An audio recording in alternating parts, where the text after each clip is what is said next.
Y bueno, pues los temas de movilidad están a la orden del día, particularmente, por ejemplo, en la Ciudad de México. Si consideramos que en el futuro cercano, pues más o menos el 70% de la humanidad va a vivir en una ciudad. En México me parece que el dato es 50, pero ahora Onésimo Flores, director general de Conecta, experto en estos temas, seguramente tienes un dato. Yo no sé cuántos mexicanos vivimos en zonas urbanas, pero yo sospecho que andamos más del 50, ¿no? Bueno, ya en esta década a nivel mundial, más del 50% de la población vive en ciudades, lo cual representa un contrasentido de lo que se había venido diciendo, que era cómo sacamos a la gente de las ciudades, Claro. porque no podemos vivir tantas personas juntos. Y ahora la discusión está cómo aprendemos a convivir tantas personas, dado que la realidad de urbanización es inevitable en todo el mundo. Claro, ¿y cuál es el modelo, no, de transporte? Porque pues cada persona o cada familia con un vehículo no es sostenible. Y no habrá espacio en las ciudades difícilmente. Y hay muchas, yo he visto, por ejemplo, Elon Musk propone una suerte de túneles, como una suerte de metro, pero para coches, en fin, hay varios. Y uno de los temas que nos ocupa y por el cual particularmente quería invitar a Onésimo, es el tema, por ejemplo, del Metrobús, ¿no? Este que corre en Reforma, que teóricamente las obras fueron suspendidas, y hay varias observaciones al respecto. Y me interesa hablar del Metrobús no porque es muy particular de la Ciudad de México, es un tema que permite también discutir cómo tendrían que desarrollarse este tipo de proyectos. Claro, si uno lo piensa, el transporte público de superficie, los microbuses, las vans, etcétera, tienden a perder calidad en la medida que más gente se mueve al coche. Claro. Pierden demanda porque la gente utiliza el automóvil, pero también pierden eficiencia operativa porque hay tantos coches en las calles que pues, se tarda mucho cada camión en dar vuelta. Entonces el gran reto del Metrobús, la promesa del Metrobús, es tratar de replicar algunas de las virtudes que tiene el metro, que son que las esperas son cortas, las frecuencias son altas y pues que tiene un derecho de vía que permite alcanzar velocidades grandes. Que además, por el contrario, si no veía en unas láminas que tuviste la banda de enviarme, sube el precio además del transporte público, ¿no? Porque como hay menos demanda, digamos, pues sale más caro en pues el imagínate un autobús que tarda más tiempo en dar una sola vuelta, pues pierde usuarios, pero también eleva sus costos, porque claro, hay más tiempo prendido sin que eleve sus ingresos, se suba más gente. Y entonces lo que pretende hacer una innovación como el Metrobús, en principio, en promesa, es ir lo más rápido posible. Claro. Porque al ir más rápido, sus frecuencias son más altas, los tiempos de espera más cortas, los camiones van menos llenos. Y por eso muchas de las características que tiene el Metrobús están diseñadas para incrementar la velocidad, los carriles confinados, el hecho de que tú pagues antes de subirte al camión es precisamente para que los abordos y los descensos sean rápidos. En Insurgentes vemos cómo la gente se sube y se baja en varias puertas. En algunas ciudades meten prioridades semafóricas para que cuando llegue el camión pueda ir más rápido. Y de cierta forma es tratarle de compensar a la gente que decide moverse en un modo de transporte más sustentable las inconveniencias que son propias del transporte público, que es decir, el vehículo no está en la puerta de tu casa para irte cuando tú quieras. Ahora, ¿cómo está el proyecto, por ejemplo, de reforma? Por un lado, preguntarte por qué se suspende. Obviamente hay todo un entramado jurídico complejo, porque además decía el jefe de gobierno que había un componente político, que suena que sí, porque muchos proyectos de la ciudad se han parado por ese ángulo, pero por el otro, ¿qué tanto desde el punto de vista jurídico y en la gestión de movilidad es pertinente, digamos, ese tipo de situaciones? Es decir, ¿no está bien amarrado el tema jurídico o qué pasa? Yo creo que hay dos grupos grandes de gente que manifiesta preocupación con el Metrobús. Hay un grupo de gente que no quiere el transporte público, que siente que es robarle un carril a los automóviles y que no le gusta que el transporte público llegue cerca de las colonias residenciales. Ese es un grupo de los NIMBY, de los que no en mi jardín, no en mi patio, que entre otros ayudaron a suspender el proyecto Metrobús en Reforma hace casi 10 años, que en teoría iba a ser la línea 2.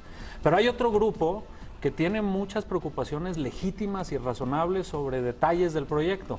¿Qué va a pasar con los microbuses? ¿Va a ser exclusivo o no va a ser exclusivo el carril? ¿Dónde va a terminar el corredor? ¿Cómo vamos a manejar los accesos a Polanco y a Las Lomas?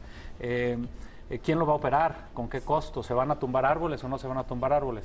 Creo que en una democracia todas esas voces representan puntos de vista legítimos, razonables, y cualquier implementador de proyectos de infraestructura urbana haría mal en no atender.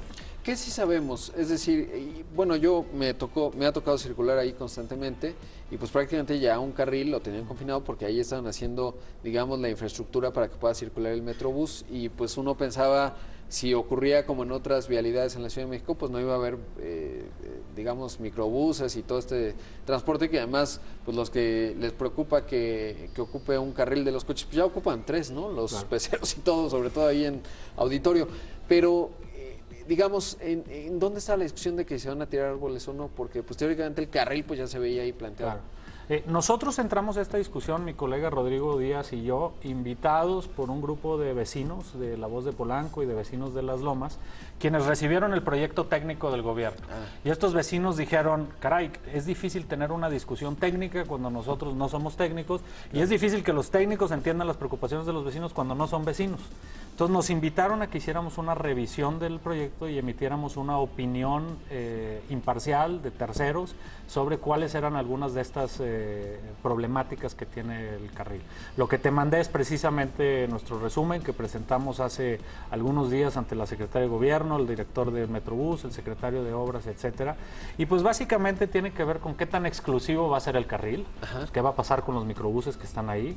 Número 2, con cómo se va a manejar los accesos a Polanco, las vueltas a la derecha. Si el carril es verdaderamente exclusivo, pues quiere decir que el segundo carril de Reforma sería de la vuelta y quedaría un solo carril para el flujo continuo. Claro.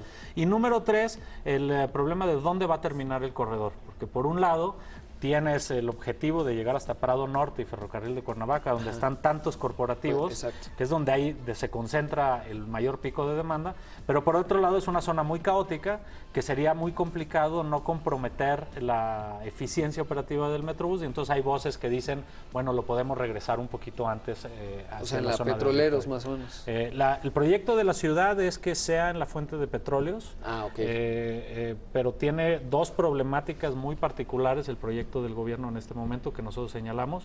Número 1, pues que si los microbuses siguen ahí, le estamos pidiendo al operador del Metrobús a que haga una maniobra medio cardíaca, que es pasarse del carril de mano derecha al carril de mano izquierda para poder hacer el retorno, justo donde cientos de microbuses y miles de automóviles están haciendo la maniobra opuesta. Exacto. Que es pasarse los carriles izquierdos al carril de la derecha para poder incorporarse a periférico norte. La mejor receta para choques cada 5 minutos. Exacto. Uno de los principios del Metrobús es que tú quieres quitarle la mayor eliminar todo aquel riesgo que tenga que ver con la pericia del chofer. Claro. Que la pericia del chofer no sea el factor que que no tenga que echar lámina. Oye, ¿y qué pasa con los microbuses? Porque en los otros proyectos los pueden quitar, pero aquí está la complejidad de que muchos vienen del Estado de México y eso lo complica, ¿no? Es decir, no son rutas lineales. Si tú te vas todo Insurgentes, pues es fácil, había una sola ruta, iba y venía. Nosotros tenemos en la ciudad una tremenda problemática, que es que no tenemos una autoridad metropolitana del transporte. Claro. Y eso tiene que ver con que muchos autobuses que vienen del norte de la ciudad, de Atizapán, de Cuautitlán, pero incluso de la Ciudad de México, que vienen por Periférico Norte, encuentran en el Metro Auditorio y en el Metro Chapultepec los puntos más eficientes de conexión con el metro. Entonces, si nosotros sacamos de un plumazo a estos microbuses, pues dejamos a mucha gente sin una conexión oportuna. Los estaríamos mandando al Toledo 4 Caminos y los estaríamos obligando a hacer un transbordo en una línea de metro en Tacuba para poder llegar a Polanco a trabajar. Entonces, por un lado está esa complejidad, pero por otro, si obligamos al Metrobús a que conviva con los microbuses en la zona más linda de la ciudad, es bajarle el estándar a nuestra ciudad y comprometer la operación, porque este Metrobús no va a poder ir tan rápido como necesita, porque va a tener que ir haciendo fila para no brincarse a los microbuses que estarán bajando y subiendo pasajes. Bueno, y todo comienza porque si no sirve, digamos, por ejemplo, que hacen parada cada que se les ocurre, pues no va a servir nada, no importa lo que puedas hacer en la ciudad. Digamos, si un microbús decide que es buen momento pararse ahora en donde esté para hacer una parada, pues no va a funcionar nunca nada, ¿no? Claro. Entonces será un asunto complejo. Gracias por estar aquí, se nos acaba desafortunadamente el tiempo, pero espero que pronto hablemos porque además tienes un emprendimiento muy interesante en puerta que tiene que ver con todo esto y es una discusión que además comienza porque es uno de muchos proyectos que tiene que tener la ciudad, ¿no? Así es, Rodrigo, te agradezco muchísimo la invitación. Muchísimas gracias, Onésimo. Vamos a hacer un...